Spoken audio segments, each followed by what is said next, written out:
함께 성경 말씀을 암송하고 묵상하는 시간입니다. 오늘은 7월 21일 주일 아침입니다. 주위에 계신 형제 자매님들과 아주 반갑게 인사 나누시기 바랍니다.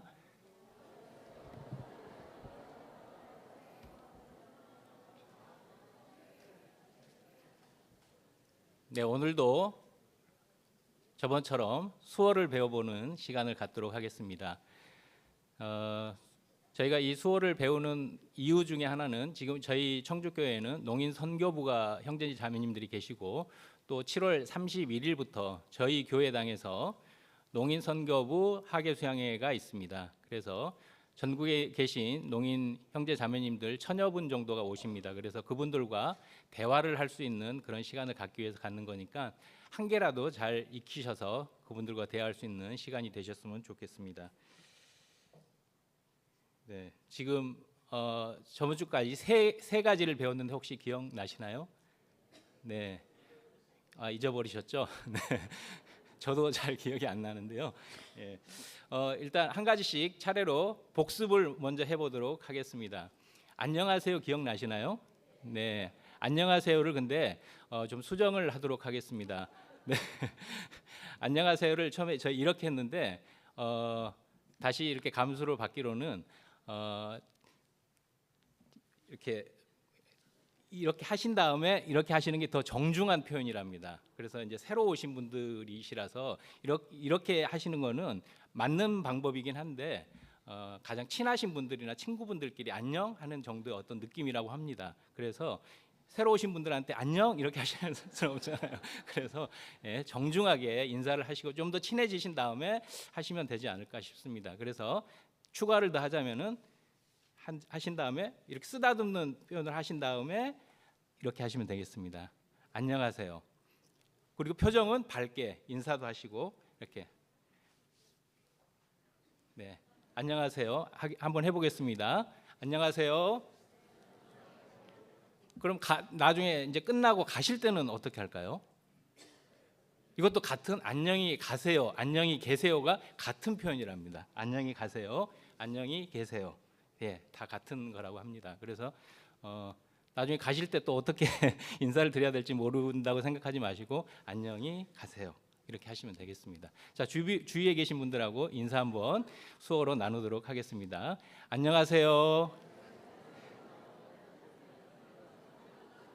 네, 꼭 웃는 표정 부탁드리겠습니다. 그리고 기억나시겠지만 만나서 반갑습니다. 배워보겠습니다. 만나서 반갑습니다. 만나서 할 때 여기 사람이랍니다. 이게 이제 이 손가락 이 표시가 만나서 반갑습니다. 여기도 사람이라고 그러네요. 이렇게 반갑습니다. 예. 그래서 옆에 계신 분하고 다시 인사 나누도록 하겠습니다. 만나서 반갑습니다. 만나서 반갑습니다. 이걸 이렇게 하면 안 된답니다. 예, 이렇게 서로 엇갈리게 만나서 반갑습니다. 네, 이렇게 해주시고 그다음에 환영합니다. 기억나시나요? 제일 쉬운 것 같은데요. 환영합니다. 환영합니다. 이거는 박수의 의미도 있답니다. 박수 그러면은 이렇게 또 해주시면 되겠습니다. 환영합니다. 네. 그리고 오늘은 새롭게 또 배우도록 하겠습니다. 오늘은 감사합니다 배우겠습니다. 감사합니다. 감사합니다는 손을 이렇게 손등을 올리고 근데 감사하니까 인사를 당연히 웃으면서 해야겠죠. 감사합니다. 감사합니다. 네. 제가 맞게 하는지는 예.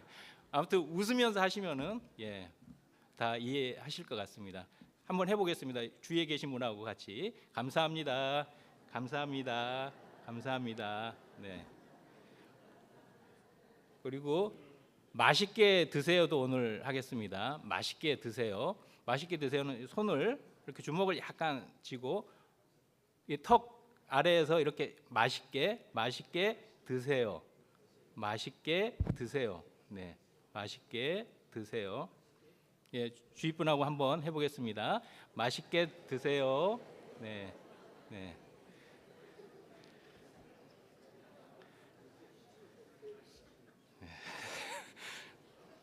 어렵네요. 제2외국어를 배우고 있어서. 네. 그래도 저희 교회 형제 자매님들하고 조금이라도 소통할 수 있는 또 기회가 되시면 좋겠습니다. 네, 그러면은 광고 드리겠습니다. 휴대폰, 가지고 계신 휴대폰 말씀에 방해가 되지 않도록 전원을 꺼주시거나 무음으로 해주시면 감사하겠습니다. 그럼 속죄에 대하여 지난주 히브리서 1장 3절 말씀 천천히 2번 암송하시면서 묵상하도록 하시겠습니다. 이는 하나님의 영광의 광채시요 그 본체의 형상이시라. 그의 능력의 말씀으로 만물을 붙드시며 죄를 정결케 하는 일을 하시고 높은 곳에 계신 위엄의 우편에 앉으셨느니라. 히브리서 1장 3절 말씀. 이는 하나님의 영광의 광채시요 그 본체의 형상이시라. 그의 능력의 말씀으로 만물을 붙드시며 죄를 정결케 하는 일을 하시고 높은 곳에 계신 위엄의 우편에 앉으셨느니라. 히브리서 1장 3절 말씀. 이번 주도 속죄에 대하여 히브리서 9장 12절 말씀 암송하시면서 천천히 2번 묵상하도록 하시겠습니다. 염소와 송아지의 피로 아니하고 오직 자기 피로 영원한 속죄를 이루사 단번에 성소에 들어가셨느니라. 히브리서 9장 12절 말씀. 염소와 송아지의 피로 아니하고 오직 자기 피로 영원한 속죄를 이루사 단번에 성소에 들어가셨느니라. 히브리서 9장 12절 말씀. 다음 주도 속죄에 대하여 베드로전서 2장 24절로 25절 말씀 천천히 2번 읽으시면서 묵상하도록 하시겠습니다. 친히 나무에 달려 그 몸으로 우리 죄를 담당하셨으니 이는 우리로 죄에 대하여 죽고 의에 대하여 살게 하려 하심이라. 저가 채찍에 맞음으로 너희가 나음을 얻었나니 너희가 전에는 양과 같이 길을 잃었더니 이제는 너희 영혼의 목자와 감독 되신 이에게 돌아왔느니라. 베드로전서 2장 24절로 25절 말씀. 친히 나무에 달려 그 몸으로 우리 죄를 담당하셨으니 이는 우리로 죄에 대하여 죽고 의에 대하여 살게 하려 하심이라.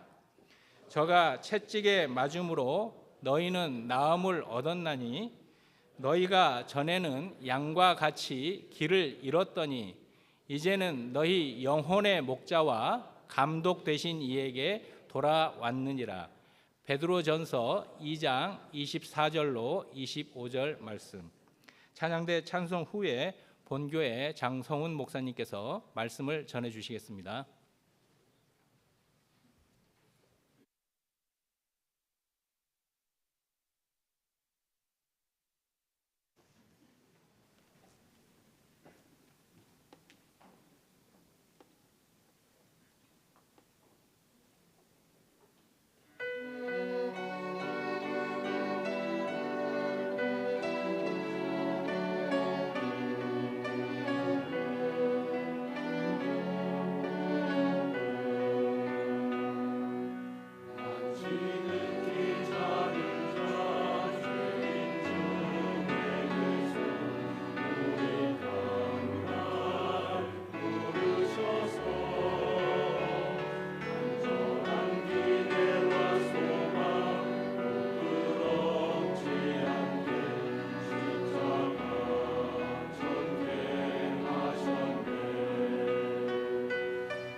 안녕하세요.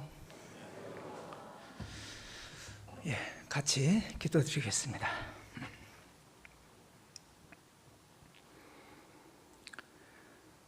우리를 한결같이 사랑하시는 자비로우신 우리 아버지 하나님, 죄악 가운데 방황하던 저희들을 고아처럼 버려두지 아니하시고 고귀한 십자가의 보혈의 피로 우리의 모든 죄를 영원히 대속해 주시고 천국에 들어갈 수 있도록 산소망을 주심에 참으로 감사를 드립니다. 우리가 구원받고 난 이후에 우리에게 필요한 말씀의 양식을 늘 공급해 주시고 또 말씀을 통해서 힘을 얻을 수 있도록 인도해 주신 은혜 감사를 드립니다. 주님의 귀한 말씀의 능력과 성령의 지혜로 우리 연약한 마음을 붙잡아 주셔서 하나님의 자녀로서 살아가는데 조금 더 부족함이 없도록 인도해 주시기를 원합니다. 학예 수양회 2차 수양회가 지금 시작되고 오늘 복음의 말씀이 전해지는 날입니다. 이번 2차 학예 수양회에 말씀을 듣는 모든 이뤄진 영혼들이 구원을 받을 수 있도록 도와주시고 말씀을 증거하시는 강사님들의 입술도 주관하셔서 하나님 말씀 지혜롭게 담대히 증거하실 수 있도록 인도해 주시기를 원합니다. 또 오늘 이 시간 하나님 말씀 앞에 함께 모였습니다. 오늘 전해지는 말씀을 통해서 큰 교훈을 얻는 시간 될 수 있도록 인도해 주시고 오후에 있게 되는 여러 봉사들도 주 안에서 합력하여 선을 이루는 그런 귀한 시간 될 수 있도록 주님 인도하여 주옵소서. 오늘 여러 사정으로 인하여 참석하지 못하신 성도님들 계실 줄 압니다. 여러 육신의 지병으로 인하여 참석하지 못하신 분들 주님께서 기억해 주시고 하루속히 쾌차하실 수 있도록 도와주시기를 원합니다.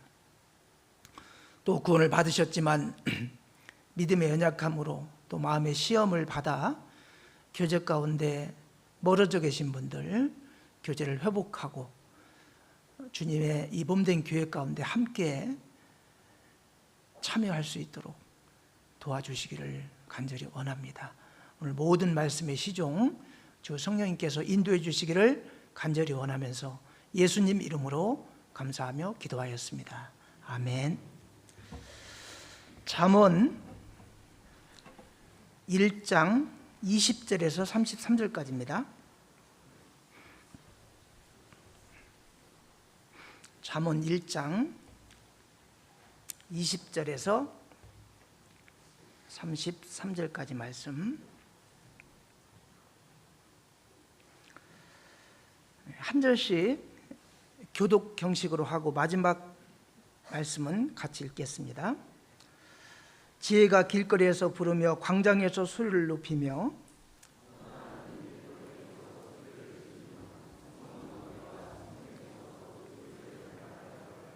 너희 어리석은 자들은 어리석음을 좋아하며 거만한 자들은 거만을 기뻐하며 미련한 자들은 지식을 미워하니 어느 때까지 하겠느냐.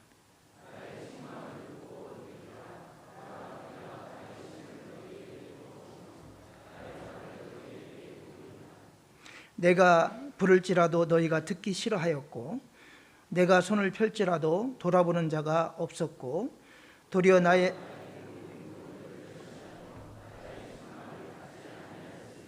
너희가 재앙을 만날 때에 내가 웃을 것이며 너희에게 두려움이 임할 때에 내가 비웃으리라.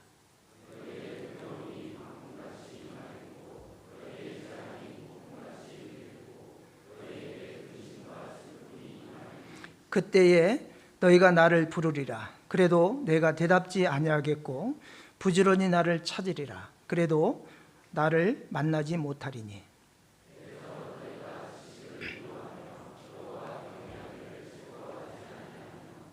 나의 교훈을 받지 아니하고 나의 모든 책망을 업신여겼음이라.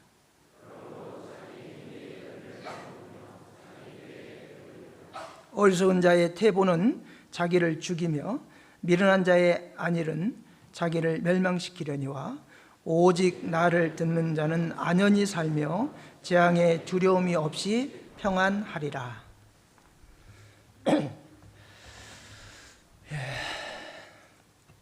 비가 오락가락하고 장마전선이 북쪽으로 올라왔다가 남쪽으로 내려갔다가 왔다 갔다 하는 것 같습니다.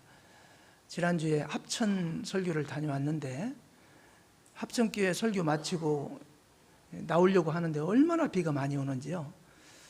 앞이 보이지 않을 정도로 비가 많이 오더라고요. 그래서 1시간 정도 올라오니까요, 비가 이제 오락가락 하더니 청주 오니까 비가 한 방울도 안 왔더라고요. 좁은 나라에서 이렇게 참 다양한 것을 지난주에 경험을 했는데, 요즘은 비가 와도 옛날같이 비가 오지 않는 것 같아요.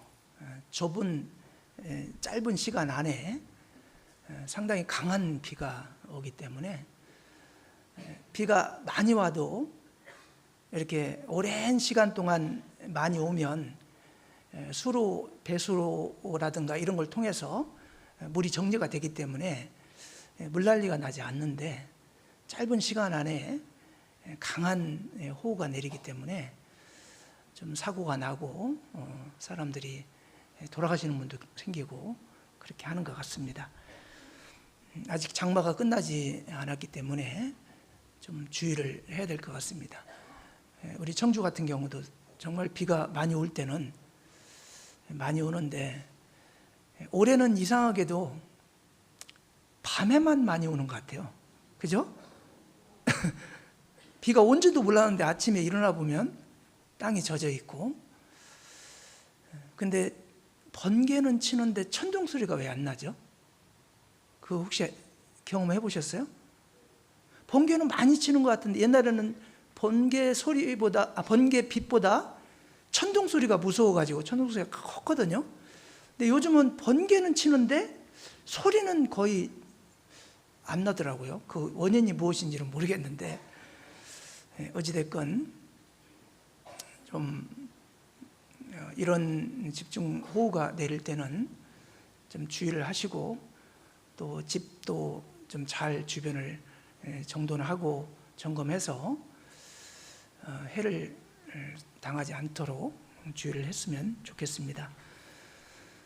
1차 학예 끝나고 지금 2차 학예 수양회가 진행되고 있고, 아마 오늘 오전 말씀이 이완 목사님 복음 말씀일 줄 압니다. 1차 때 1,100명 정도가 참여를 했다고 들었는데, 2차는 얼마나 참여했는지 제가 파악하지는 못했습니다. 그건 10,000명 가까이 항상 참여를 하는데, 2차에도 많은 분들이 참여를 했을 거라고 생각을 합니다. 이번에 2차 또 참석하시는 분들 다 구원받기를 우리가 같이 기도했으면 좋겠고요. 우리가 이제 3차 학예 수양입니다. 3차 학예 수양일을 위해서 정말 오랫동안 기도하고 준비를 하셨고, 또 이 청주에 계신 분들뿐만 아니라 전국에 있는 가족들, 일가 친척들을 위해서 기도하는 가운데 지금 새참자로 등록을 했습니다. 새참자를 240명 우리가 목표로 한 구역당 12명씩을 잡았는데 240명이 돌파되었습니다. 그래서 새참자는 100% 달성이 됐고, 지금 기존 성도 수가 조금 접수가 덜 됐는데 전체 합쳐서 90%가 넘었습니다. 평균. 많은 분들이 관심을 가지고 지금 참여하고 계셔서 너무나 감사하게 생각을 하고, 지금 910명이 넘었습니다. 913명 우리 교회 이름으로 이렇게 접수되신 분들이 그래 됐습니다. 그래서 어느 해보다도 올해 학예 수양회를 통해서 우리가 정말 많은 영혼들을 건지는 그런 수양회가 되지 않을까 하면서 기대를 하고 있습니다. 작년 1차였는데 작년에 비가 엄청 왔잖아요, 그죠? 엄청 와가지고 오송 지하차도 사고도 나고 그랬는데, 그런 중에도 거의 한 분 돌아가는 분 없이 이렇게 말씀을 이렇게 학예 수양에 참여하는 거 보면서 너무나 감사했거든요. 근데 올해 3차 때는 기후가 어떨지 모르겠는데 작년보다는 낫지 않을까 싶어요, 그죠? 그렇기 때문에 올해 더 기대가 됩니다. 그리고 새로 전도된 분들이 다 구원받고 돌아올 거라는 그런 확신이 듭니다. 이를 위해서 같이 기도해 주시고요. 또 4차에 진행되는 농선부 학예 수양회, 우리 청주에서 올해 처음으로 하는데, 이제 그거를 위해서 어제 비가 오는 중에도요, 봉사의 청년회 우리 형제 자매님들 오셔가지고 어제 생각보다 되게 무더웠어요. 습도도 많고 무더움 중에도 외곽 예추 작업부터 해서 싹 청소를 했어요. 배수로 같은 데가 이렇게 막혀 있고 또 중간중간 그 이물질들이 많이 낙엽부터 쌓여 있는 것을 싹 다 우리 봉사 형제님들, 청년들이 그 청소를 다 했다고 들었습니다. 속이 뻥 뚫리게 아주 주변 청소를 싹 하셨고, 안에도 우리 지금 다목적실, 옛날 대강당으로 쓰던 다목적실, 거기도 바닥을 다 숙소로 쓸 수 있도록 매트를 깔고 그런 작업들을 다 했습니다. 그래서 너무 수고 많이 하셨고, 이제 오늘까지, 오늘 오후에도 이제 마무리 봉사가 있는 걸로 알고 있는데 좀 최대한 참여하셔서 오후에 교재가 없고 그 봉사를 할 예정입니다. 그래서 많은 사람이 참여하면은 뭐 한두 시간 안에 모든 계획한 것들이 완료되지 않을까, 그런 생각이 듭니다. 협조를 부탁드리겠습니다. 오늘 함께 나눌 이 잠언 1장 20절 33절 말씀 준비하다 보니까 좀 양이 많아져서요, 오늘 한 번에 하기가 좀 어려울 것 같습니다. 하는 데까지 하다가 다음에 한 번 더 하려고 생각을 하고 있고, 주제는 나의 책망을 듣고 돌이키라 라는 주제로 말씀을 좀 상고해 보려고 합니다.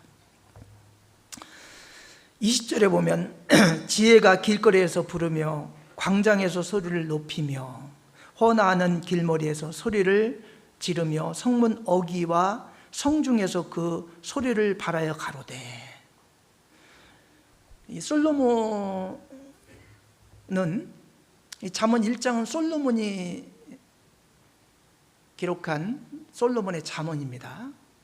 근데 이 솔로몬이 지혜를 의인화해서 표현하고 있습니다. 지혜라는 것을 의인화한다는 게 쉽지는 않잖아요. 그런데 이제 의인화해서 표현했기 때문에 이 지혜는 지혜의 말씀이라는 것을 알 수가 있습니다.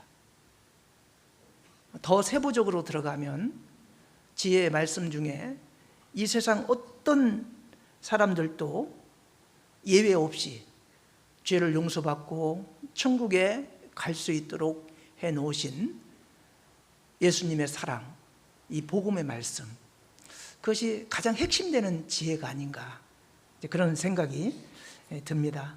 그래서 십자가의 도가 이게 하나님의 지혜이고 이 지혜의 말씀이라고 할 수 있습니다. 고린도전서 1장 18절 한번 보겠습니다. 고린도전서 1장 18절 같이 읽겠습니다. 십자가의 도가 멸망하는 자들에게는 미련한 것이요 구원을 얻는 우리에게는 하나님의 능력이라. 여기 십자가의 도가 나옵니다. 십자가의 도가 멸망하는 자, 하나님을 알지 못하고 세상에 이루어져서 살아가는 사람들에게는 미련한 것처럼 보일 수 있습니다. 그리고 이스라엘의 어떤 한 청년이 젊은 나이에 33살에 십자가에 못 박혀서 죽었다라는 걸로만, 자기하고는 아무 관련이 없고 이렇게 이제 생각을 하기 때문에 예수 믿고 천국 가자 이런 말을 하면 미련한 사람처럼 느낄 수 있습니다. 구원을 얻는 우리에게는, 구원받은 우리들에게는 이 십자가의 도가 하나님의 능력이잖아요. 근데 이 십자가의 도가 21절에 보면, 21절에서 25절까지를 보면 십자가의 도가 하나님의 지혜라는 것을 알 수가 있습니다. 하나님의 지혜에 있어서는 이 세상이 자기 지혜로 하나님을 알지 못하는 거로 하나님께서 전도에 미련한 것으로 믿는 자들을 구원하시기를 기뻐하셨도다. 유대인은 표적을 구하고 헬라인은 지혜를 찾으나 우리는 십자가에 못 박힌 그리스도를 전하니 유대인에게는 거리끼는 것이요 이방인에게는 미련한 것이로되 오직 부르심을 입은 자들에게는 유대인이나 헬라인이나 그리스도는 하나님의 능력이요 하나님의 지혜냐. 말 그대로 하나님의 지혜가요 예수 그리스도고 십자가의 도입니다. 그래서 하나님의 지혜는 십자가의 도, 말 그대로 이 복음을 의미하는 말이라고 할 수가 있죠. 그래서 이제 지혜를 함축하고 함축하면 결국에 우리를 구원하신 이 예수 그리스도의 복음이 가장 엑기스 같은 지혜다. 이 지혜를 받아들여서 천국 갈 확신을 가지고 살아가는 사람이 있는가 하면 이 복음을 전하면 이걸 미련하게 생각하고 배척하고 거부하는 그런 사람들이 있습니다. 우리 구원받은 성도들 입장에서 이렇게 보면 너무나 안타깝죠. 근데 이 십자가의 도를 깨닫지 못한 사람은 우리 같은 마음이 없기 때문에 별로 관심이 없습니다. 말씀에 대해 관심이 없고 예수님에 대해서 아무 관심이 없거든요. 이제 그들을 하나님은 부르셔요. 예. 세상 어떤 사람도 주님의 복음에서 예배일 수 있는 사람은 없고 하나님은 모든 사람이 구원을 받으며 진리를 아는 데 이르기를 원하시기 때문에 이 복음을 알지 못하는 이러진 영혼들에게 힘껏 외치기를 원하시고 있습니다. 고린도전서 2장 5절에서 8절도 보시면요. 2장 5절에서 8절 너희 믿음이 사람의 지혜에 있지 아니하고 다만 하나님의 능력에 있게 하려 하였노라. 그러나 우리가 온전한 자들 중에서 지혜를 말하노니 이는 이 세상의 지혜가 아니요 또 이 세상에 없어질 관원의 지혜도 아니요 오직 비밀한 가운데 있는 하나님의 지혜를 말하는 것이니 곧 감추었던 것인데 하나님이 우리의 영광을 위하여 만세전에 미리 정하신 것이라. 이 지혜는 이 세상의 관원이 하나도 알지 못하였나니 만일 알았다면 영광의 주를 십자가에 못 박지 아니하였으리라. 우리가 복음을 전하는 건 사람의 지혜, 관원의 지혜, 이 세상의 지혜가 아니죠. 예, 성경에 하나님께서 말씀하신 말씀의 지혜를 전합니다. 예. 그래서 이 세상 사람들이 이 지혜를 받아들일 수 있도록 이제 전도를 해야 되는데 전도되는 과정 가운데 여러 부류의 사람을 만나는데 그 다양한 부류의 사람들이 취하는 행동이나 말이나 모든 것들이요 아주 다양합니다. 그래서 전도를 많이 해보신 분들은요 큰 수모를 당한 적도 있고 한번 제가 남원에 있을 때 어느 집을 신방을 이제 구원받은 지가 오래 안 된 어르신 부부인데 그 집을 신방을 갔다가요 그 집에 교회 사람들이 왔다는 이야기를 듣고 불쾌하게 생각한 그 사위가 큰 돌을 가지고 거실에 큰 유리창을 밖에서 던져가지고 와장창 깨고 막 소리를 지르는 그런 경험도 제가 한 적이 있습니다. 그러니까 그 구원받은 어르신 부부의 딸이 무당입니다. 무당이고 그 무당의 남편이 사위겠죠.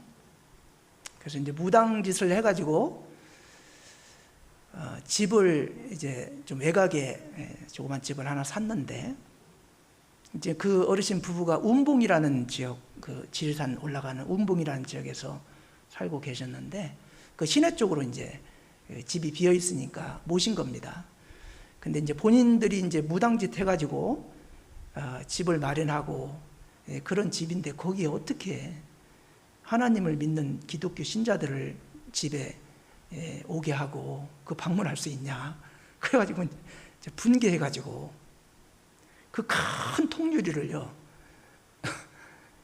이만한 돌로 와장창 밖에서 깨면서 막 소리를 지르면서 당장 나가라고 그런 수모도 당했습니다.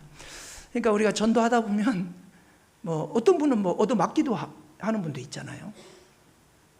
그러니까 다양한 성격과 다양한 그 사람들을 이렇게 만나다 보니까 정말 이 귀한 십자가의 도를, 이 복음을 전함에도 불구하고 이제 그들은 사실 배척하는 마음이 있고 또 이렇게 거부하는 마음이 있는데 자꾸 권하니까 이제 뭐 화도 내기도 하고 이제 막 문정박대를 받기도 하고 이제 그런 상황들이 자꾸 벌어진다고 생각을 합니다. 근데 하나님께서는요 그들을 애타게 부르고 계셔요. 20절에서 21절 오늘 본 말씀 잠언 1장에 보시면 지혜가 길거리에서 부르며 광장에서 소리를 높이며 헌화하는 길머리에서 소리를 지르며 성문 어귀와 성중에서 그 소리를 발하여 가로되. 20절 21절을 보면 지혜가 길거리에서 부른다, 소리를 지르며 소리를 발하여, 이런 표현들을 보면요 정말 애타게 간절히 부르짖으며 찾는 그 하나님의 모습이 연상이 됩니다. 부르다, 이게 란난이라는 단어인데요 외치다, 큰 소리로 부르다, 이런 뜻을 갖고 있습니다. 길거리, 광장, 헌화하는 길머리, 성문 어귀와 성중, 사람들이 존재하는 모든 곳에 하나님은 그들이 돌아오기를 원하는 마음으로 부르짖고 계십니다. 특히 많은 사람이 온집해 있는 그런 곳에 담대하게 이 복음을 외치기를 하나님은 원하고 있습니다. 지혜가 하나님의 말씀, 이 복음이라고 말씀을 드렸는데, 지혜는 사람들이 존재하는 모든 곳에서 외쳐야 함을 말하고 있습니다. 숨은 공간에서, 은밀한 곳에서가 아니라 여기 보면 길거리, 광장, 헌화하는 길머리, 성문 어귀 다 오픈되어 있고 많은 사람들이 운집되어 있고 많은 사람들이 왔다 갔다 하는 그런 곳. 노방전도가 사실은 이런 많은 사람들이 모여 있는 곳에 가서 이렇게 전단지도 주고 해야 되기 때문에, 그런데 가서 막 이 주님의 복음을 외치는 사람들이 있잖아요. 뭐 너무 지나쳐가지고 거부 반응이 나기도 하고 하지만, 어찌됐건 하나님의 복음을 사람들이 존재하는 모든 곳, 어느 곳이건, 시끄러운 곳, 너무 많이 사람들이 모여서 전하기가 어려운 환경 가운데도 우리가 외칠 수 있다면 이 복음을 그들에게 외쳐야 된다고 생각을 합니다. 죄악 가운데 빠져서 살면서 육신의 삶이 전부인 줄 알고 살아가는 사람들은 뭔가 다른 것을 배우고 다른 길을 가라고 하면 싫어합니다. 자기가 가던 길을 그대로 가려고 하는 성향이 있어요. 마치 관성의 법칙처럼 자기가 나름대로 자기 삶을 알아서 살고 있는데 그 길을 경로를 바꾸라고 할 때 그걸 좋아할 사람이 별로 없습니다. 너는 너대로 살고 나는 나대로 살고 있으니까 나한테 권하지 마라, 이러면서 이제 딱 선을 긋고 이제 그렇게 하죠. 지혜가 길거리에서 부르며, 그런데 길거리는요, 사람의 왕래가 많은 곳이잖아요. 여러분, 길거리에서 이 복음을 외친다는 거 쉽지 않잖아요. 그리고 지혜가 광장에서 소리를 높이며, 그런데 이 광장은 많은 사람들이 모여있는 넓은 장소, 이런 데를 광장이라고 하잖아요. 그리고 지혜가 헌하는 길머리에서 소리를 발하여 그랬어요. 헌하는 길머리는 시끌벅적한 걸 헌화한다 그러거든요. 왜 헌화하며 우느냐 할 때 아주 큰 소리로 우는 걸 그렇게 말하거든요. 헌화한다는 건 큰 소리로 시끌벅적하게 떠드는 걸 헌화한다고 하는데, 헌화하는 길머리에서, 길머리, 그런데 큰 길가에서 좁은 길로 이제 접어드는 그런 곳입니다. 우리가 큰 길이 있고 시장으로 들어가는 작은 시장으로 들어가는 골목 같은데, 그런데 사람들이 이렇게 많이 왕래를 하잖아요. 이런 데서 소리를 발하며, 지혜가 성문 어귀와 성중에서 그 소리를 발하여 그랬어요. 성문 어귀, 성문을 드나드는, 성을 드나드는 성문 한 구석이라고 할 수 있죠. 그리고 이제 성중, 성읍 한 성 가운데 중심이 되는 곳, 뭐 이런 곳에서 소리를 발했다 그랬어요. 그러니까 하나님은 사람들이 모여있는 곳, 사람들이 있는 곳에는 이 복음을 가지고 가서 외치기를 원하는 겁니다. 조용한 곳에서도 복음을 전해야 되겠지만, 정말 많은 사람들이 운집되어 있고 시끄럽게 떠들고 많은 사람들이 관심 없이 왔다 갔다 하는 그런 곳에서까지 하나님이 소리를 발해서 외치고 부른다라고 말씀하고 있는 겁니다. 하나님은 사람들에게 복음을 전하기 원하는데, 복음을 전하기 위해서는 많은 사람들이 있는 곳을 찾아가서 그들에게 복음을 전해야 됩니다. 우리가 주변에 알고 있는 분들은 한계가 있어요.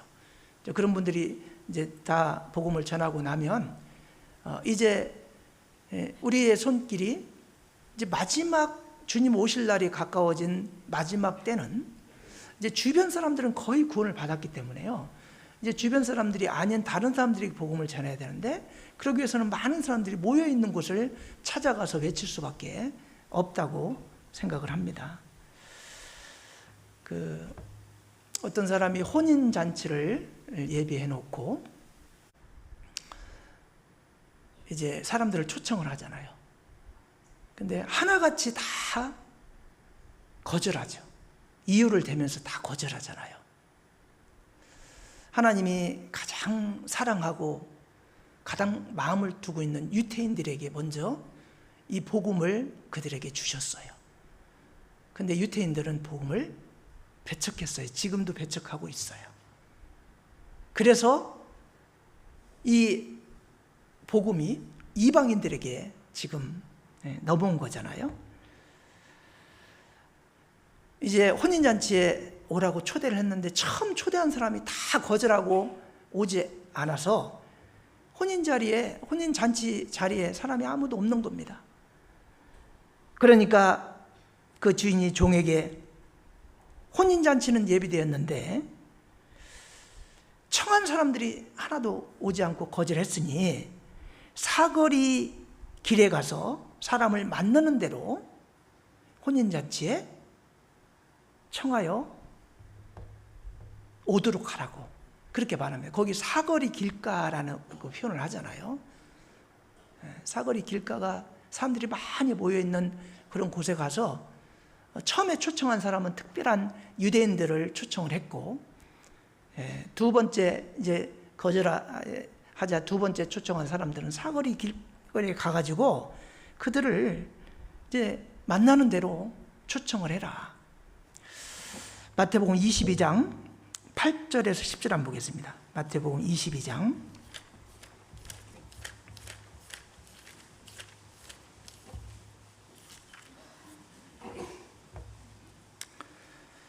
8절 이에 종들에게 이르되 혼인잔치는 예비되었으나 청한 사람들은 합당치 아니하니 사거리 길에 가서 사람을 만나는 대로 혼인잔치에 청하여 오너라 한대 종들이 길에 나가 악한 자나 선한 자나 만나는 대로 모두 데려오니 혼인자리에 손이 가득한지라 그랬어요. 악한 자나 선한 자나 만나는 대로 사거리에 가서 그들을 청해 오게 했습니다. 누가복음 14장에는 조금 다르게 표현했는데요. 누가복음 14장 21절 한번 볼까요? 누가복음 14장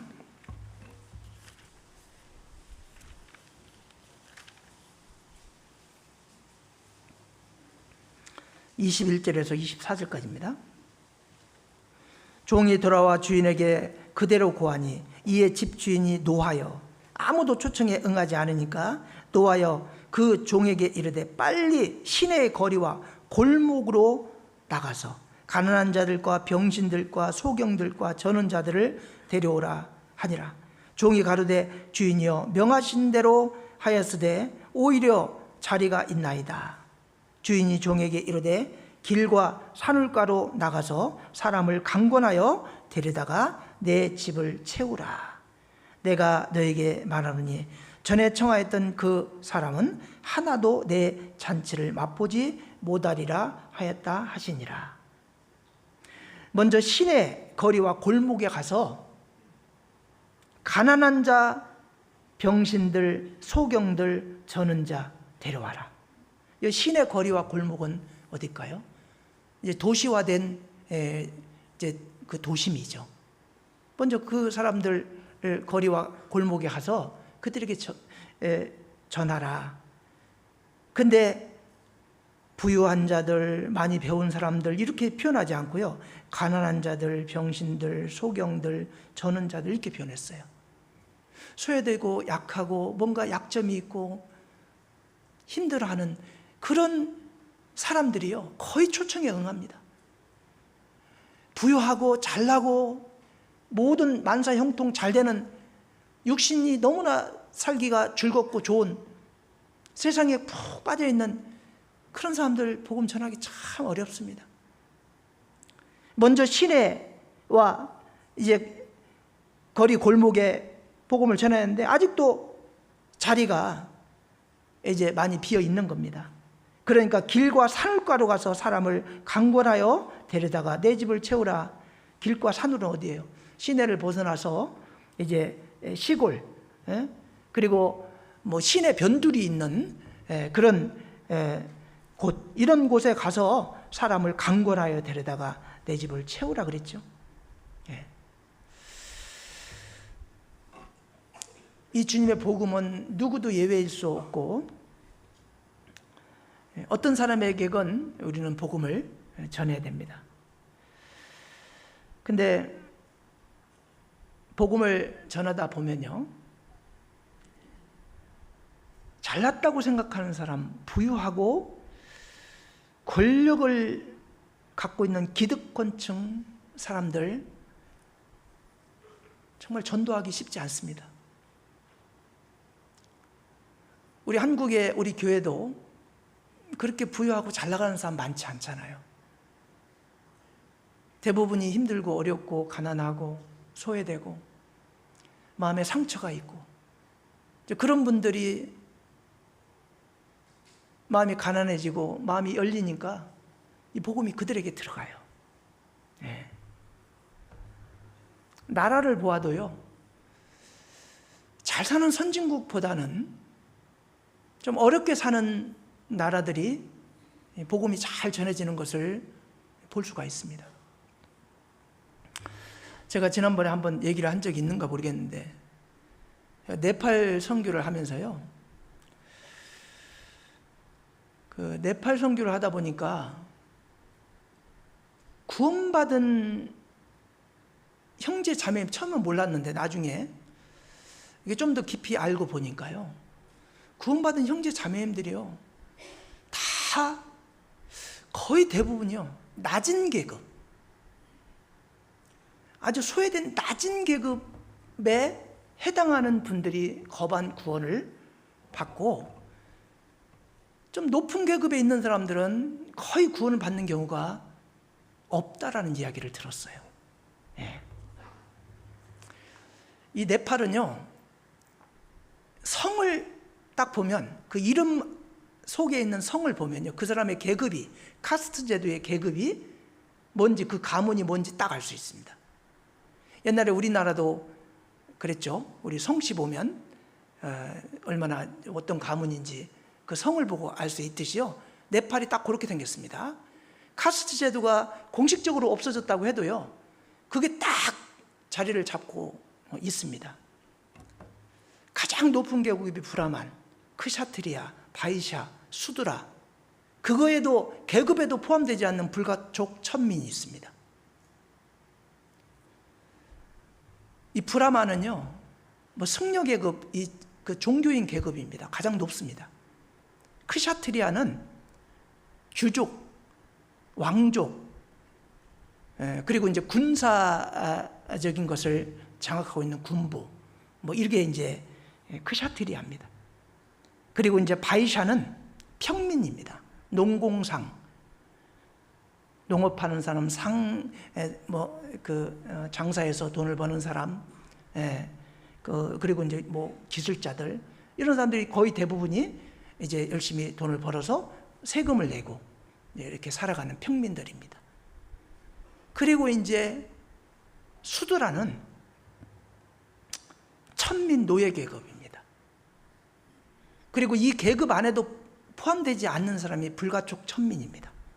근데 우리 구원받은 성도들의 이름을, 성을 보니까요, 거의 대부분은요, 브라만, 크샤트리아는 전혀 거의 없고요, 바이샤나 수드라, 평민이거나 천민, 아니면 불가촉 천민들, 이런 분들이 구원을 받아요. 브라만이나 크샤트리아는요, 바이샤도 그렇고 거의 대부분이요 아리안족입니다. 이 아리안족이 대부분의 높은 계급을 다 갖고 있어요. 처음 태어날 때부터 아리안족으로 태어나면요, 그 높은 계급을 그대로 승계를 해가지고 뭐 머리가 좋고 뭐 그래서 그런 게 아니고요, 아주 엉망이라도 그냥 좋은 계급의 부모에게 태어나면 그냥 그 계급이 딱 되는 겁니다. 근데 그 사람들은 거의 대부분은 힌두교예요. 그러니까 막 권력을 잡고 돈 많고 막 기득권층이 뭐 불과 10%도 안 되는 좁은 그 계급이요, 대부분의 땅을 갖고 있고 대부분의 돈을 갖고 있고 정치 권력을 갖고 있는 거예요. 근데 이제 바이샤, 수드라, 불가촉 천민들 추라고 이래도 그 계급을 넘지 못하고요, 항상 가난하게, 힘들게, 고단하게 살아요. 그러니 마음이 가난하니까요, 이 복음을 전하면 그들이 잘 받아들입니다. 하나님은 사람을 차별하지 않잖아요. 그러니까 너무나 자기들이 생각하는 유토피아인 거예요. 그러니까 그런 분들이 복음을 받아들여가지고 구원받은 분들이 다, 그래서 제가 그 선교했던 그 덩가디라는 지역은요, 형제 자매님들이 주로 하는 일들을 보니까 미싱하는 분들이에요. 미싱. 그러니까 사람들이 뭐 옷이 좀 떨어지고 그러면은 이제 우리나라 세탁소 같은 개념이긴 하지만 미싱을 갖고 다녀요. 그래가지고 방문해가지고 이렇게 이제 뭐 브라만이나 크샤트리아 같은 사람들 옷을 수선해주고 뭐 그런 거를 이제 뭐 이렇게 다니면서 해주고 이제 그런 일을 하는데요, 그 일을 하는 사람들이 아주 천민들입니다. 뭐 노예계급이나 불가촉 천민들 같은 사람들이. 근데 거의 대부분이요 그런 일을 하고 있더라고요. 그러니까 우리 형제 자매님들 구원받은 분들이요, 이 계급이 아주 낮은 계급인 거예요. 그러니까 이 브라만이나 크샤트리아 이 그 위에 상위 계급에 있는 사람들이요, 기독교를 믿는 사람은 아주 천한 사람들. 예. 그러니까 이제 기독교 믿는다 그러면 무시하는 거예요.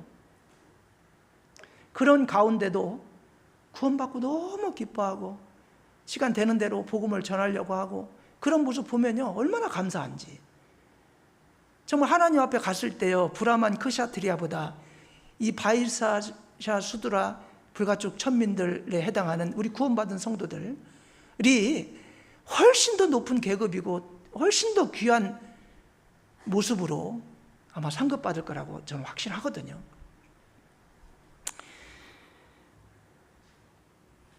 우리 가운데도 보면요, 아주 잘난 사람, 뭐 정말 권력 있는 사람 많지 않잖아요. 고린도전서 1장 26절 한번 봐봐요. 고린도전서 1장 26절에서 29절까지입니다. 형제들아, 너희를 부르심을 보라. 육체를 따라 지혜 있는 자가 많지 아니하며 능한 자가 많지 아니하며 문벌 좋은 자가 많지 아니하도다. 그러나 하나님께서 세상의 미련한 것들을 택하사 지혜 있는 자들을 부끄럽게 하려 하시고 세상의 약한 것들을 택하사 강한 것들을 부끄럽게 하려 하시며 하나님께서 세상의 천한 것들과 멸시받는 것들과 없는 것들을 택하사 있는 것들을 폐하려 하시나니 이는 아무 육체라도 하나님 앞에서 자랑하지 못하게 하려 하심이라. 이 고린도 교회도 보니까요, 문벌 좋은 자, 능한 자 많지 않다 그랬어요. 예. 정말 문벌 좋고 능하고 잘났다고 생각하는 사람들은요, 이 교만하고요, 거만하고 이 말씀을 이렇게 전하면요, 내가 너보다 많이 배우기도 했고, 예, 너보다 세상 지식이 더 많아, 그런 아주 그냥 교만한 마음 때문에요, 어떤 말을 하면요, 그걸 그냥 한 귀로 듣고 한 귀로 흘려버리고요, 대충대충 듣고요, 안 받아들이는 거예요. 예. 오늘날 구원받지 못하고 방황하는 불쌍한 인생들에게 하나님은 애타게 그들을 부르고 있어요. 근데 그들의 부르는 음성을 누구를 통해서 그들을 부를까요? 우리 구원받은 성도들을 통해서 부르고 있지 않을까요? 그죠? 우리 구원받은 성도들이 입을 딱 닫고 있으면 하나님이 뭘로 복음을 전할까요? 전할 게 없는 거예요. 하나님은 육신이 없기 때문에. 그래서 우리 구원받은 성도들을 통해서요, 하나님이 이 복음을 외치는 겁니다. 그들을 부르는 겁니다. 구원받은 성도들이 외치지 않고 잠잠하고 있으면 돌들이 소리 지른다 그랬죠. 우리가 복음 전하기 싫어갖고 딱 입 닫으면요, 돌들을 통해서도 그들이 소리를 지를 것이다 라고 이야기합니다. 예수님께서 예루살렘을 입성할 때 정말 낙이, 볼품없는 낙이 타고 입성을 하시는데요, 막 사람들이 자기 옷을 벗어가지고 그 입성하시는 그 길에다가 쫙 깔고 종려나무 가시를 흔들면서요, 호산나 호산나 부르면서 예수님을 맞이했습니다. 예. 누가복음 19장 38절에 보면 찬송하리로다. 우리 이름으로 오시는 왕이여, 하늘에는 평화요, 가장 높은 곳에는 영광이로다 하면서 막 찬양을 했어요. 그러니까 잘났다고 하는 바리새인들이요, 이렇게 말합니다. 선생이여, 당신의 제자들을 책망하소서. 예? 그 모습을 보고요, 자기도 거기에 동조하고 정말 주님의 이름으로 오시는 그 메시아를 받아들여야 될 거 아니에요? 근데 바리새인들 잘난 사람들이죠. 바리새인, 서기관, 율법사 잘난 사람들입니다. 아주 계급도 높은 사람들, 유명한 사람들이죠. 지식도 많고 성경의 박사라고 주장하고 자기는 경건하게 산다고 자부하는 그런 사람들이에요. 근데 예수님이 입성하고 있는데요, 대부분의 천한 사람들은 다 찬양하면서 주님을 받아들이고 있는데요, 바리새인들은 저들이 저렇게 당신을 찬양하고 하고 있는데 저들 책망하라고. 참 어처구니 없잖아요. 그때 예수님이 무슨 말을 하신지 아세요? 예수님 뭐라고 하셨을까요? 누가복음 19장 40절 한번 보셔요. 누가복음 19장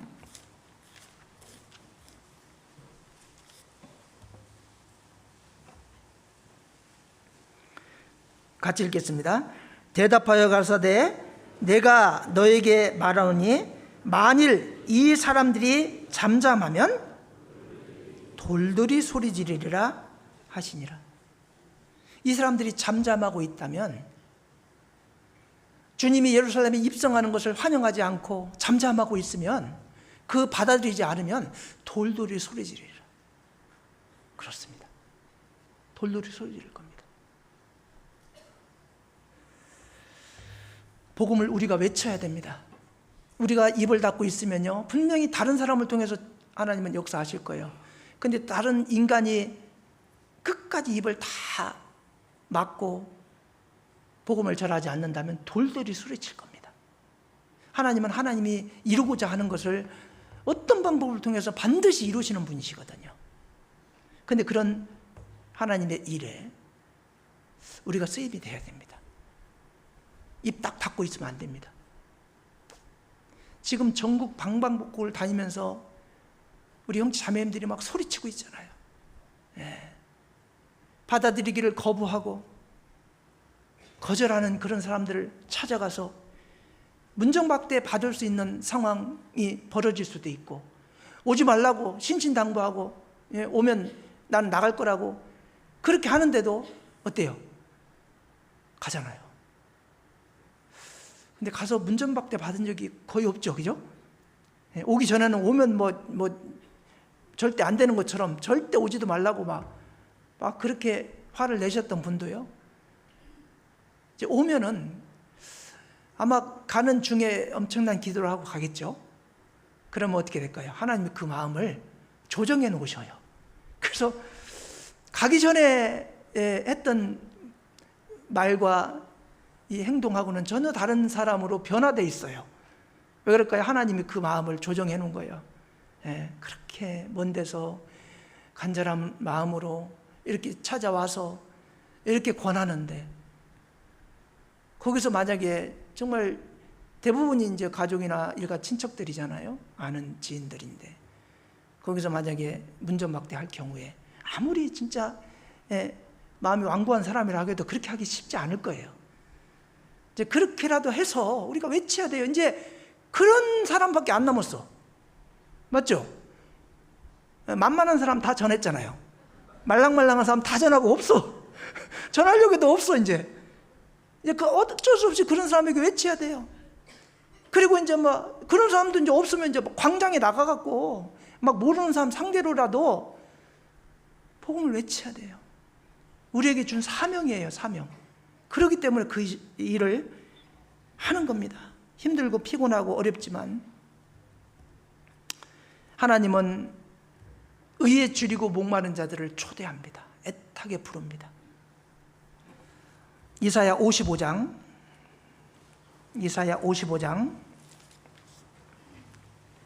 1절에 3절입니다.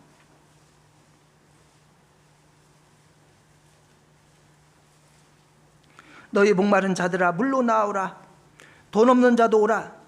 너희는 와서 사 먹되 돈 없이 값 없이 와서 포도주와 젖을 사라. 너희가 어찌하여 양식 아닌 것을 위하여 은을 갈아주며 배부르게 못할 것을 위하여 수고하느냐. 나를 청종하라. 그리하면 너희가 좋은 것을 먹을 것이며 너희 마음이 기름진 것으로 즐거움을 얻으리라. 너희 목마른 자들아, 의에 줄이고 목마른 자입니다. 물로 나오라. 말씀으로 나오라. 말씀 가운데, 은혜 가운데 나오라. 돈 없는 자, 하나님은 복음을 주는 대신에 돈을 달라고 하지 않습니다. 사금 목사는 본인에게 말씀을 주는 대신 돈을 달라고 요구를 합니다. 근데 하나님은 그런 분이 아니잖아요. 예. 아무 대가 없이 은혜를 주신 분이에요. 예. 돈 없는 자도 오라. 너희는 와서 사 먹되 돈 없이 값 없이 와서 포도주와 젖을 사라. 포도주와 젖이 뭐예요? 복음이에요. 이 복을 돈 없이 와가지고 돈 없이 값 없이 포도주와 젖을 사라. 이 복음이 가치가 없어서 이런 말을 하는 게 아니에요. 복음이 얼마나 가치가 있습니까? 그렇지만 이 복음은 너무 비싸서 돈 주고 살 수 없어요. 뭘 내가 대가를 지불하고 그걸 받는 게 아니에요. 아무리 평생을 주님을 위해 살고 돈을 바쳐도요, 그거 가지고 이 복음을 못 삽니다. 은혜가 너무 크기 때문에. 이건 무료로 공짜로 거저받는 선물인 거예요. 은혜의 선물인 겁니다. 너희가 어찌하여 양식 아닌 것을 위하여 은을 달아주며 배부르게 못할 것을 위하여 수고하느냐. 양식 아닌 것, 배부르게 못할 것을 위해서 얼마나 우리가 육신을 위해서 수고합니까? 나를 청중하라. 하나님 말씀을 잘 듣고 복음을 받아들이라. 그리하면 너희가 좋은 것을 먹을 것이며 너희 마음이 기름진 것으로 즐거움을 얻으리라. 이렇게 말씀하셨어요. 하나님의 초대를 세상 사람들은 알지 못해요. 이렇게 초대를 하는 글이, 초대장이 있는데도 세상 사람들은 그 초대장을 보낸 줄을 알지 못해요. 초대장 하나님이 보냈다고 알려줘야 돼요. 우리는 알고 있잖아요. 하나님이 얼마나 애타게 간절하게 구원받지 못한 사람들을 부르고 그들에게 구원받기를 원하는지 그걸 알고 있잖아요. 근데 어리석고 거만하고 미련한 자들의 소양은요, 그렇지 않아요. 자, 오늘 본 말씀 잠언 1장 22절 보시면,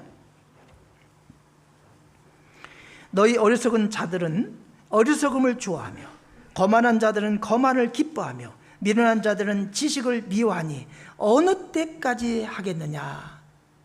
어리석은 자, 거만한 자, 미련한 자들, 하나님을 알지 못하는 자들입니다. 이들은 육신의 쾌락을 위해서 살아가다가 그냥 죽기를 원하는 마음이 있는 겁니다. 어리석고 미련한 자들은요, 지금의 삶을 계속 유지하고자 하는 마음을 갖고 있기 때문에 그들에게 뭘 권하는 걸 싫어해요. 지금 상태를 계속 유지하기를 원하는 그런 마음이 있어요.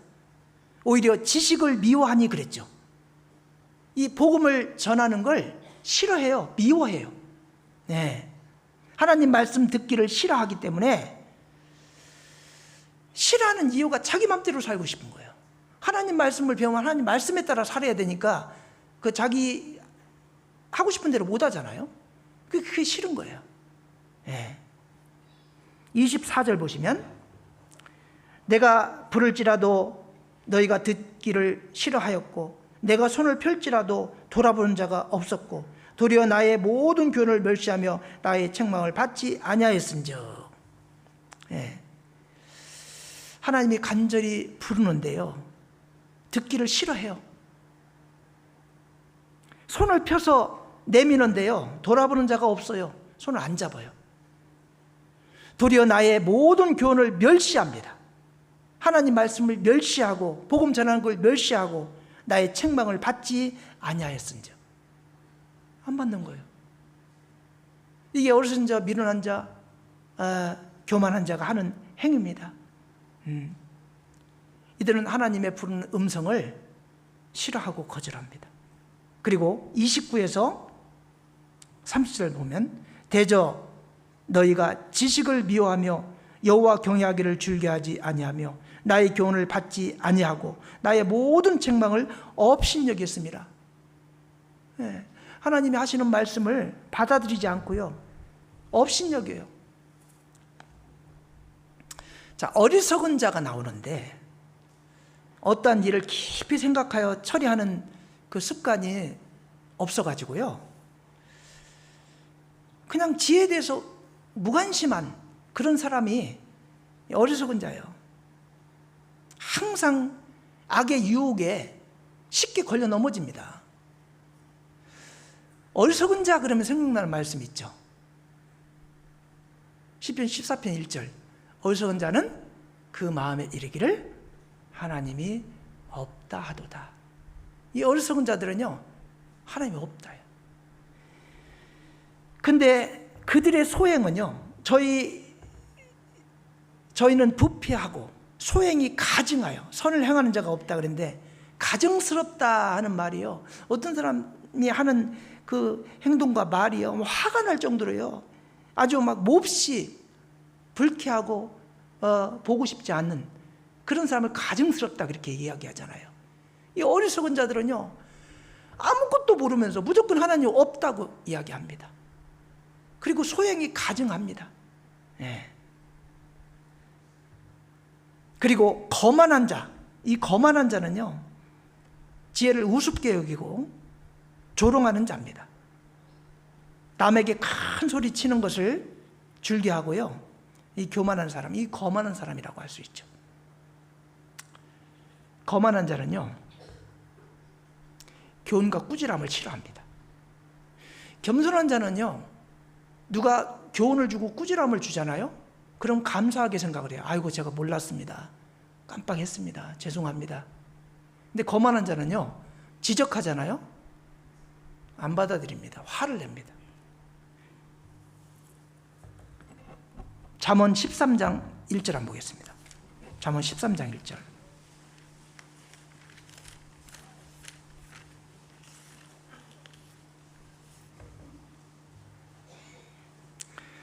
지혜로운 아들은 아비의 훈계를 들으나 거만한 자는 뭐라고요? 꾸지람을 즐겨 듣지 아니하느니라. 꾸지람, 책망, 교훈, 이 거만한 자들은 안 받아들여요. 전도하다 보면 참 거만한 자 전도하기 참 힘들죠. 안 받아들여요. 무시해버려요. 예. 내가 당신보다 잘났어, 뭐 이런 교만한 마음이 딱 있다 보니까요, 뭘 이렇게 전하려고 하면요, 이게 무시해버리고 안 받아들입니다. 예. 거만한 자가 있는 곳에는 꼭 다툼이 쉬질 않아요. 다툼이 쉬지 않는 것은요, 거만한 자가 있는 곳입니다. 잠언 22장 10절도 보시면, 22장 10절에 거만한 자를 쫓아내면 다툼이 쉬고 싸움과 수익이 그치느니라. 근데 거만한 자가 쫓아내지 않고 그냥 있으면 다툼이 쉬지 않고 일어나는 거예요. 거만한 자가 있는 곳에 꼭 다툼이 이렇게 쉬지 않고 일어납니다. 그리고 세 번째, 미련한 자가 있어요. 이 미련한 자, 고집 세고 완고한 자죠. 남의 충고에는 아랑곳하지 않고 자기 멋대로 행동하는 사람들, 이게 미련한 자입니다. 미련한 자는요, 지식을 미워한다. 지혜, 하나님의 말씀을 미워한다고 그랬어요. 근데 그래, 미워하는 이유가, 지식이 생기면 하나님의 말씀 듣고 하나님 말씀을 알면 그 지식이, 하나님 말씀이 자신을 구속하고 자신이 하는 행동을 제약을 줄 거 아니에요. 그러니까 싫어하는 거예요. 자기가 맘대로 사는 것을 방해하니까 싫어하는 거예요. 전도하다 보면요, 어리석은 자, 거만한 자보다요, 미련한 자가 전도하기 참 어렵다는 것을 알 수가 있어요. 예. 미련한 자는 지혜와 훈계를 멸시한다고 말씀을 잠언 1장 7절에 말씀하셨고요. 23장 9절에 보면 그 옆에 미련한 자의 귀에 말하지 말지니 이는 그가 내 지혜로운 말을 업신여길 것임이니라.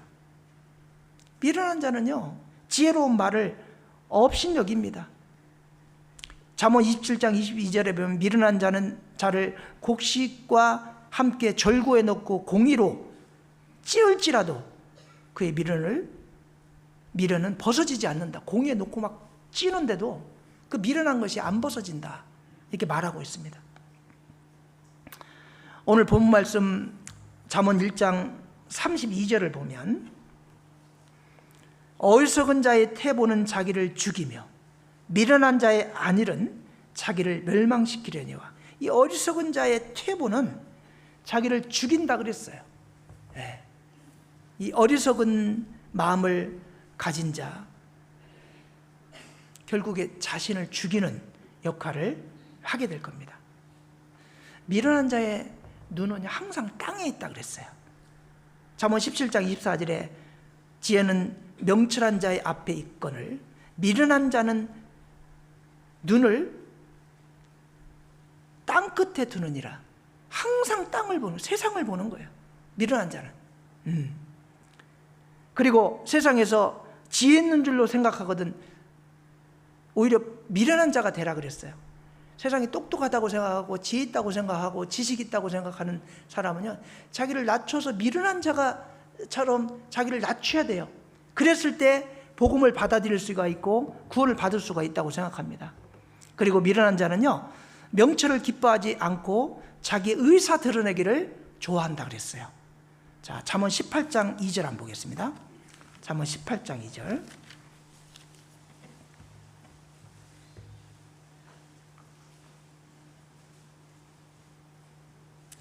미련한 자는 명철을 기뻐하지 아니하고 자기의 의사를 드러내기만 기뻐하느니라. 다른 사람 말 안 들어요. 자기 의사를 드러내기만 이제 기뻐합니다. 이런 사람들이 미련한 자예요. 그리고 미련한 자는 자기 범가와 죄악의 연고로 고난을 당한다 그랬어요. 미련한 행동이 결국에 자기에게 고난을 주죠. 은혜를 모르는 나발 같은 사람들 있죠. 미련한 사람이라고 할 수가 있어요. 자기를 도와서 주변에 이렇게 양을 치고 하는데 큰 도움을 줬던 다윗을 필요할 때 조금 양식을 좀 나눠 달라고 했을 때요, 완전 모르는 척 해버리잖아요. 은혜를 모르는 사람, 미련한 자죠.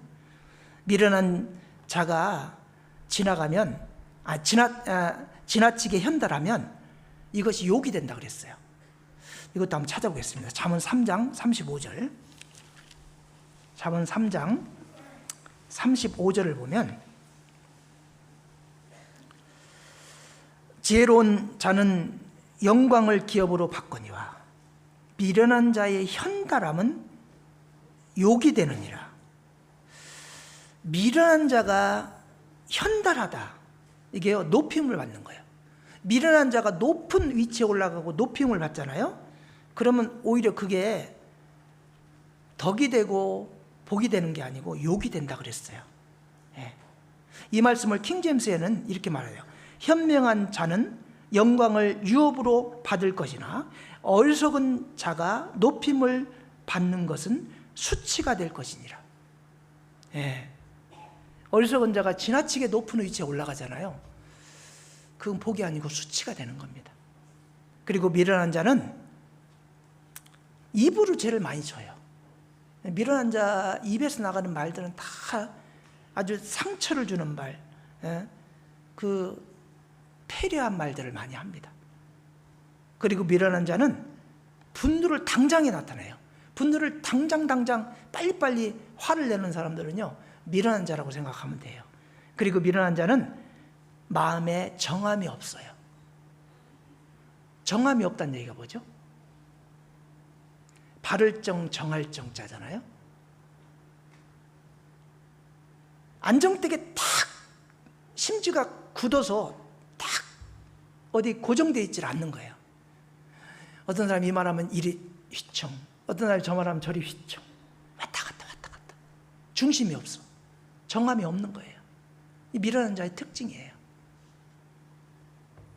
근데 이 겸손한 자, 정말 지혜 있는 자들 보면 객관성 있게 딱 하나님의 말씀으로 중심을 딱 잡고 그 하나님의 말씀에 붙잡힌 그 중심이요, 견고합니다. 그래서 주변에서요, 조금 어떤 말 해도요, 전혀 영향을 받지 않습니다. 저도 구원받고 나서 몇 번 친한 사람들, 주변 사람들이 와가지고 우리 교회에 대해서 이야기하고 인터넷에서 본 얘기하고, 근데 내가 깨달은 게 너무나 확실하고, 그리고 지금까지 많은 교회를 다녔지만 우리 교회처럼 복음을 정확히 전하는 교회를 만나본 적이 없어요. 그게 너무 확실하기 때문에요, 주변에서 무슨 말을 해도요 전혀 영향이 안 돼요. 예. 어디 가서 이상한 이야기 듣고 와가지고 막 그 얘기해요. 그러면요, 이 정함이 없는 사람은 어떻게 되냐? 그 얘기 한번 탁 들으면요, 그 영향을 탁 받아. 그래가지고 전에 배운 건 깡그리 다 어디 갔는지 없고, 그 사람이 하는 말이 사실인 것처럼 그렇게 받아들여요.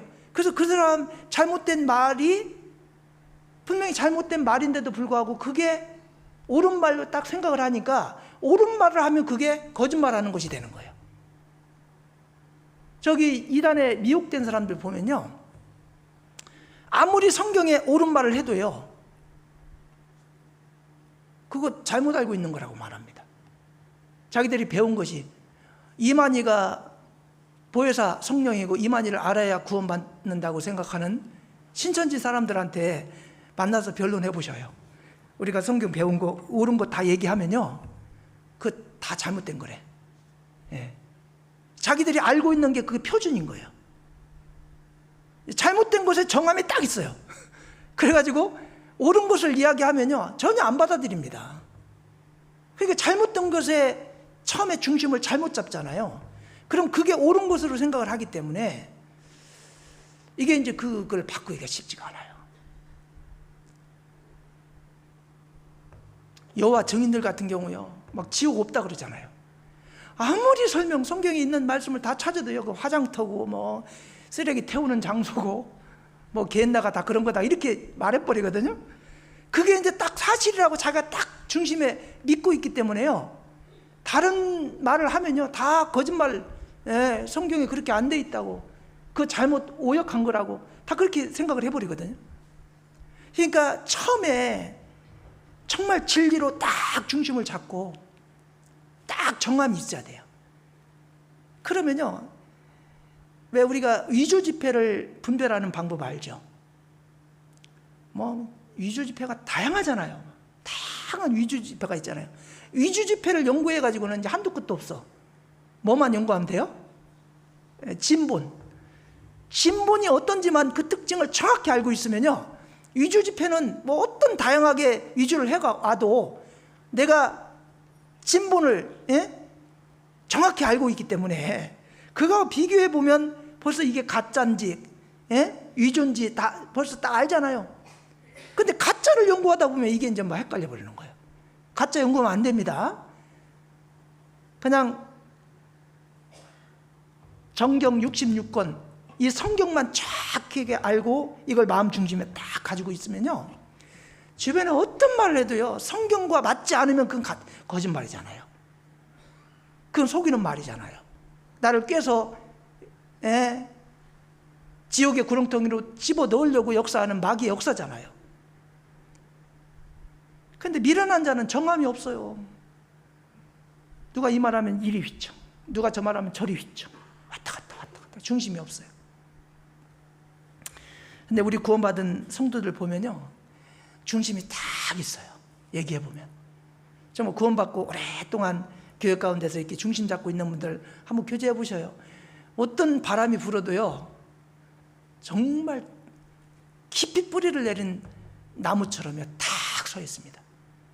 어떤 태풍에도 넘어가지 않습니다. 그게 정함이 있는 자인데, 미련한 자는 정함이 없어요. 휘청휘청하는 거예요. 마음에 정함이 없습니다. 그리고 미련한 것이 징계가 된다는 말도 있어요. 미련한 것 자체가 징계래요. 우리 구원받은 성도들 가운데도 내가 좀 미련한가? 그러면 내가 징계받나? 이렇게 생각하면 될 정도로요, 미련한 게 징계라고 그랬어요. 자, 잠언 16장 22절 한번 봐봐요. 16장 잠언 16장 22절. 명철한 자에게는 그 명철이 생명의 샘이 되거니와 미련한 자에게는 이 미련한 것이 징계가 되느니라. 이 미련한 것이 징계가 된다는 말도 있어요. 네. 우리 구원받은 성도들 가운데도요, 항상 총명하지만 않죠. 어떤 때는 미련한 마음이 딱 올라오기도 하고 미련한 생각이 올라오기도 해요. 그럴 때 그것을 빨리 정리를 안 하면요, 그 징계가 이 미련한 마음을 통해서 징계가 되는 경우가 있을 수 있습니다. 그리고 미련한 자는 다툼을 일으킨다 그랬고, 미련한 자는 미련한 것을 거듭 행한다 그랬어요. 참 이것도 문제죠. 자, 잠언 26장 11절 보시면, 잠언 26장 11절, 개가 토한 것을 도로 먹는 것 같이 미련한 자는 그 미련한 것을 거듭 행하느니라. 자, 우리가 한 번은 실수할 수 있어요. 근데 분명히 그거는 구원받은 성도로서 해서는 안 되고, 안 된다는 사실을 본인이 알고 있는데도 불구하고 그런 어리석은 행동을 거듭 계속한다. 이거 미련한 자 아니에요? 그냥 못 모르고 어떻게 실수해서 그 잘못할 수 있어요. 근데 그게 잘못된 것이라는 걸 아는데도 불구하고 그걸 계속 거듭해서 한다? 그거 미련한 거죠. 그렇잖아요. 구원받은 형제 자매가 해서는 안 되는 행동을 거듭 개가 토한 것을 도로 먹듯이 계속 하고 있다면 그거 엄청 미련한 거 아니에요? 우리 구원받은 성도는 미련한 자가 아닌 거예요. 아닌데 미련한 자의 행동을 하고 있는 거잖아요. 네. 이걸 하면 하나님이 기뻐하실까? 형제 자매님들이 좋아할까? 생각해보면 알잖아요. 왜냐하면 다 구원받은 성도들은 생명이 있고요, 분별력이 있어요. 그래서 다 알아요. 그거 해서는 안 된다는 거 알아요. 아는데 계속 하는 거예요. 책망을 듣고도 나중에 가서 또 거듭해요. 술 먹으면 안 된다고 하는데 술을 계속 먹는 사람도 있는가 하면, 노름하지 말라고 하는데 노름 계속 하고 있고, 뒤에서 뭐 좋지 않은 것들, 한순간에 재산 다 날릴 일들을, 특히 막 그 방문 판매 같은 거, 그 뭐죠? 다단계, 이렇게 기억이 안 나죠. 다단계 같은 거, 이런 거 있잖아요. 진짜 사기꾼들이 거기 다 모여 있어요. 얼마나 말도 잘하고 그냥 그 얘기만 들으면 그냥 속 빠지게끔 그렇게 하거든요. 근데 가지도 말라 그러는데 맨날 거기 가. 그 사기꾼 약장사들 막 가짜 약 가지고요, 그거 먹으면 막 관절 싹 났고 그냥 이제 걷지도 못하는 사람이 막 뛰어다니고 막 다 그렇게 얘기하거든요. 가지 말라는데 막 그 화장지 받으려고 계속 가가지고 결국에 수십만 원짜리 약 사고, 그 가지 말라는데 이렇게 모은 그 돈을요, 수십만 원을 한순간에 그냥 샥 날리는 거예요. 아무 효과도 없는 약. 근데 가지 말라고 하잖아요. 근데 아무리 얘기해도 구원받은 분인데도 계속 또 가서 또 손해보고 또 가서 사기당하고 와가지고 또 이제 그때 와가지고 아이고 목사님 말 들을 걸 잘못했습니다. 이거 막 완전히 큰 손해를 봤습니다. 그리고 이제 절대로 가지 않는다고 얘기해놓고요, 몇 달 안 가서 또 거기 또 왔다 갔다 하기 시작해. 자녀들이 거기 절대 가지 마세요 하는데도요, 왜 자꾸 가시는지 모르겠어. 여러분, 공짜 없어요. 막 선물 주고 이렇게 화장지도 진짜 허접한 거 주더라고. 막 먼지가 나서 쓸 수도 없는 그런 싸구려 화장지잖아요. 그런 거 심심하니까 가서 그거 받으려고 가셔. 근데 그것도 이제 받아오는 것도 한두 번인지 몇 번 하다 보면 미안하잖아요. 그러니까 하나 사는데요, 하나가 1, 2만 원이야지. 비싼 그거 하나 사면요, 그동안 화장지 준 거 다 빼고 남아. 그게 사기예요, 사기. 하지 말라고 하는데요, 그걸 계속 해요. 좀 지혜로워야 됩니다. 다른 거 몰라도요, 정말 헛된 곳에 물질을 쓴다든가 이용당해서 손해를 보면 안 되잖아요. 우리 구원받은 성도들이. 그렇잖아요. 미련한 자들은요, 이 미련한 것을 거듭 행한다고 말씀하고 있어요. 자기 마음을 믿는 자도 미련한 자라 그랬어요. 여러분, 다른 사람 말을 못 믿어도 나는 나를 믿는다, 그런 사람 많잖아요. 근데 자기가 자기를 속이는 경우 참 많거든요. 자기에 대해서요 되게 관대하고 객관적인 게 아니고 주관적이기 때문에요 자기를 속이는 경우가 많아요. 내가 생각하는 거 무조건 옳아? 미련한 생각이에요. 내가 생각하는 것이 옳지 않을 수 있어요. 그 생각하셔야 됩니다. 미련한 사람들은요 내 주장, 내 생각, 내 판단은 무조건 옳다고 착각해요. 근데 그게 옳지 않은 경우가 많거든요. 다른 사람들 다 옳다고 하는데 자기가 옳지 않다고 하는데 자기는 옳다고 생각해요. 그리고 확신이 있어. 다른 사람들이 다 옳지 않다고 할 때는요 내가 아무리 확신이 있어도 한번 생각해 봐야 돼. 이게 진짜 내 확신이 옳은 판단일까?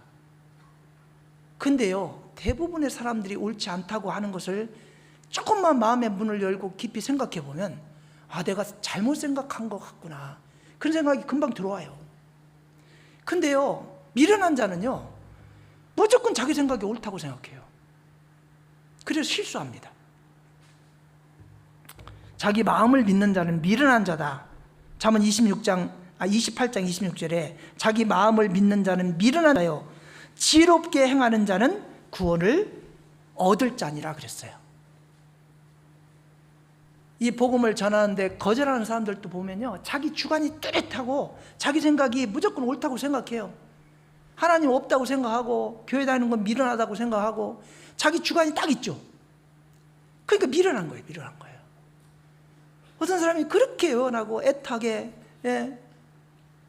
이렇게 권하면 저 사람이 왜 저렇게 나는 저거 옳지 않다고 생각하는데 왜 저렇게 그냥 권할까?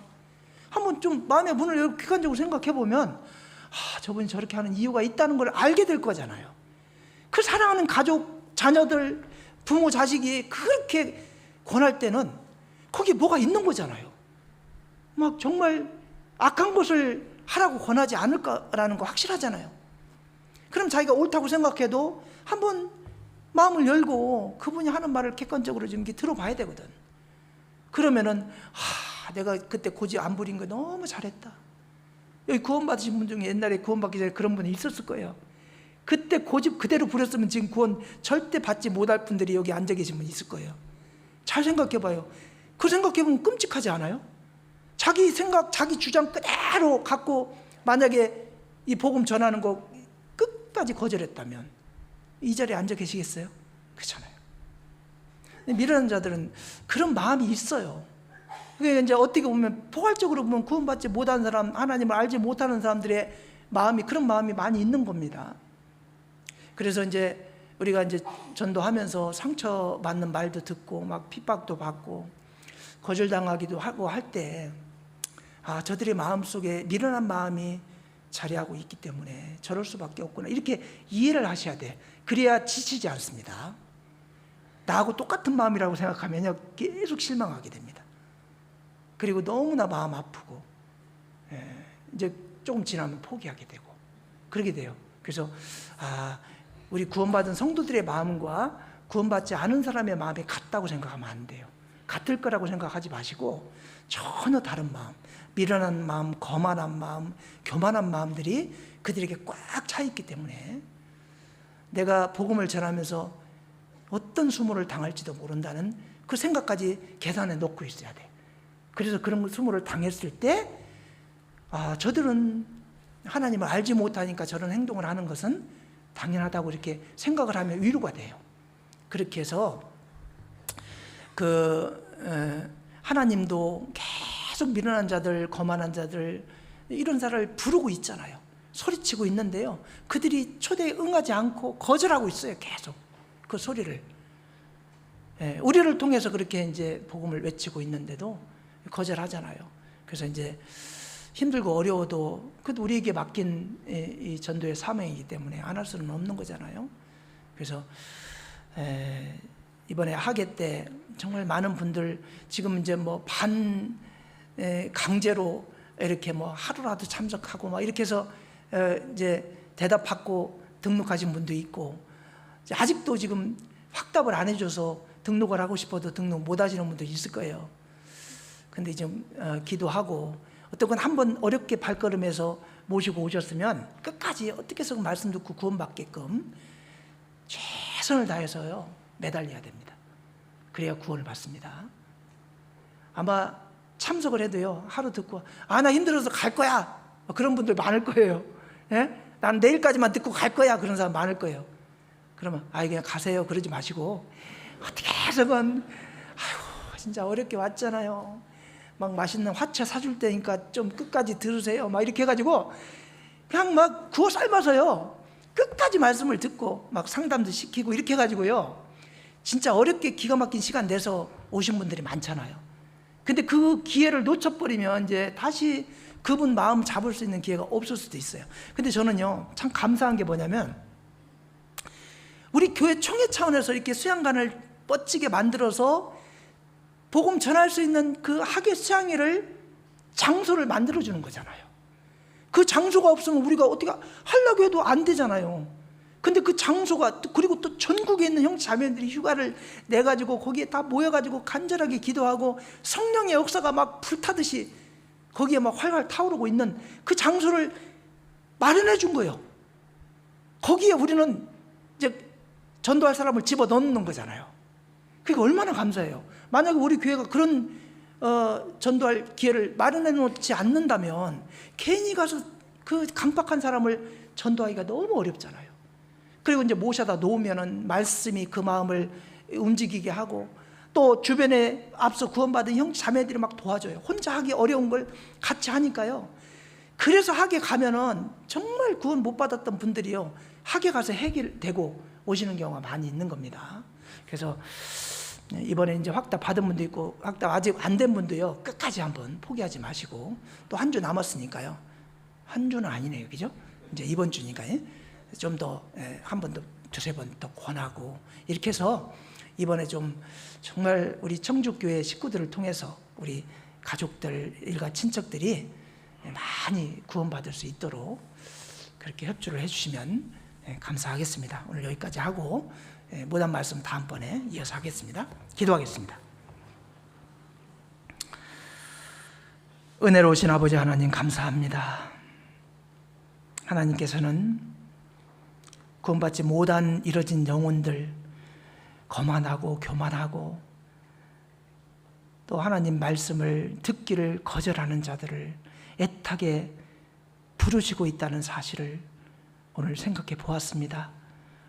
우리 주변에 사랑하는 가족들, 좀 하나님의 그 애타는 음성을 우리를 통해서 전해질 수 있도록 인도해 주시고, 우리가 입을 닫고 복음을 전하지 않으면 돌들을 통해서라도 하나님의 복음이 전해진다는 사실을 오늘 배웠습니다.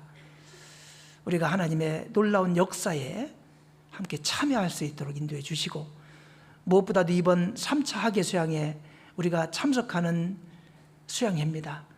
성공리에 마칠 수 있도록 인도해 주시고, 또 전도돼서 참석하신 분들 한 분도 중간에 돌아가는 자 없이 끝까지 말씀을 듣고 다 구원받고 돌아올 수 있도록 주님 역사하여 주옵소서. 예수님 이름으로 감사하며 기도하였습니다. 아멘. 찬송가